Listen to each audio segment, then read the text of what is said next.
Good morning, students. We will continue with the earlier topic, which was taken in the last class, order sphagnales of group Bryophyta, and we will take up the genus Sphagnum. The external and internal morphology of sphagnum has been discussed so far. Today we will be taking up with the reproduction in sphagnum. Sphagnum reproduces both by vegetative and sexual methods. The vegetative reproduction takes place by means of innovation. Figure A, you can see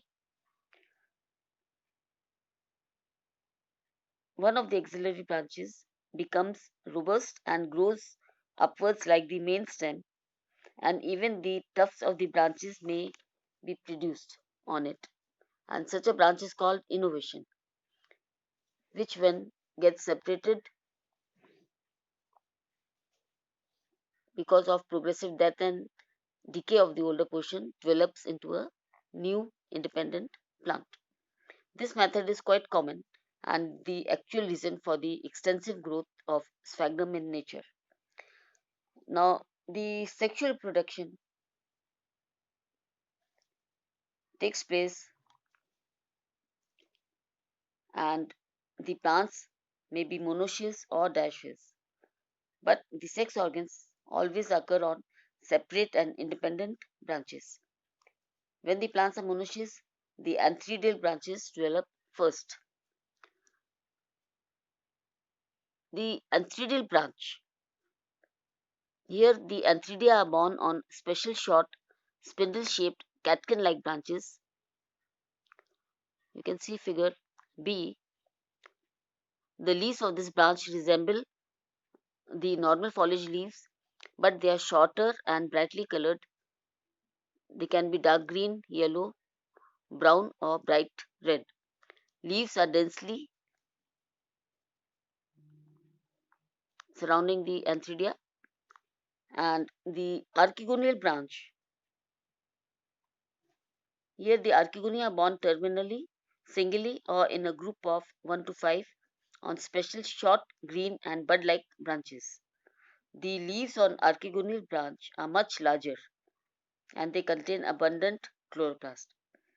The leaves surrounding the archegonium protects the archegonium, and later on these leaves they protect the sporogonium, and these leaves are called the perichaetum. Archegonium is formed directly from the apical cell. So this is the figure A showing the antheridial branch and the archegonial branch. Now we come to the development of antheridium.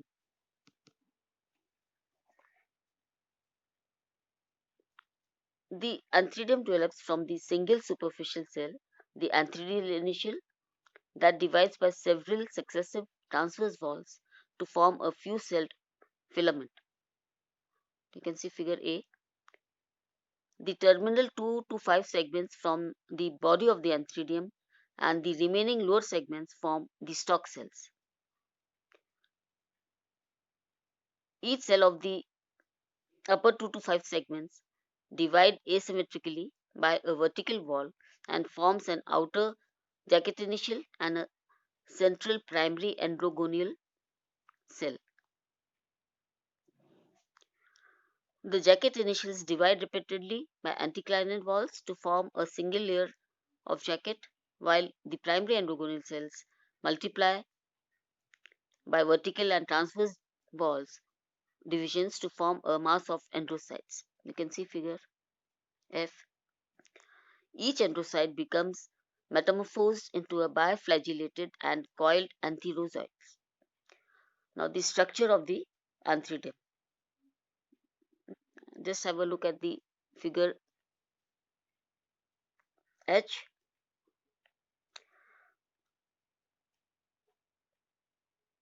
The antheridial walls, the structure, first we will take the structure of the antheridium.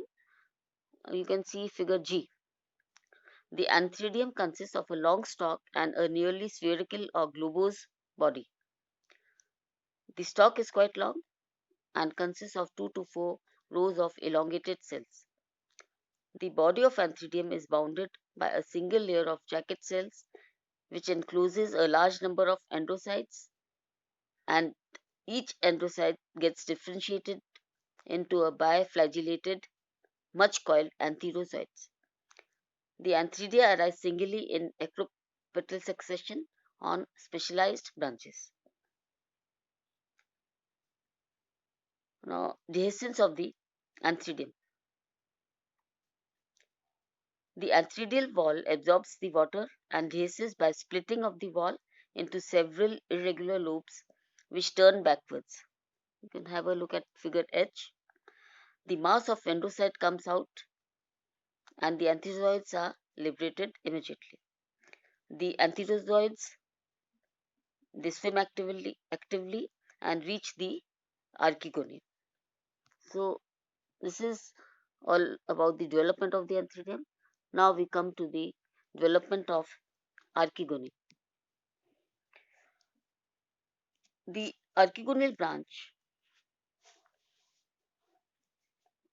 has archegonia which are borne terminally, singly, or in a group of 1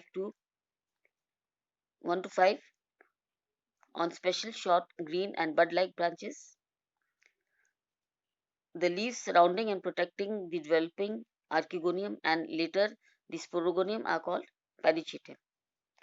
The first archegonium is formed directly from the apical cell and is called the primary archegonium. The remaining archegonia develop from the last 1 to 4 segments of the archegonial branch. Now, the development of archegonium. The archegonial initial divides repeatedly by transverse walls and forms a 4 to 6 celled filament. The terminal cell of this filament divides by 3 oblique walls in such a manner to enclose a central axial cell surrounded by 3 peripheral jacket initials. Figure D you can see. The axial cell divides by a transverse wall and forms an upper cover cell or the cover initial and a central cell. Figure E.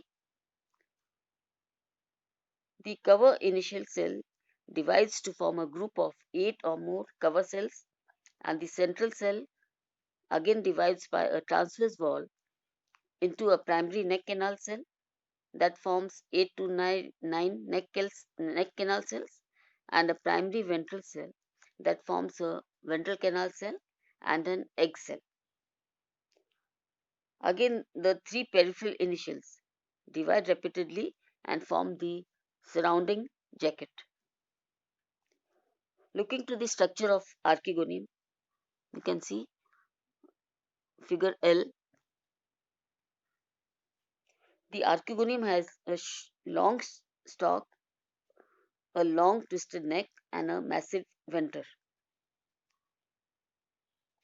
An egg, a ventral canal cell, and 8 to 9 neck canal cells are present, surrounded by a jacket, 2 to 3 cells thick venter, and 1 cell thick neck. A group of 8 or more cover cells is present terminally. Then a group of archegonia is born terminally and remains surrounded by the perichaetum. As I said earlier, the perichaetum first protects the archegonium and then later on protects the developing sporogonium.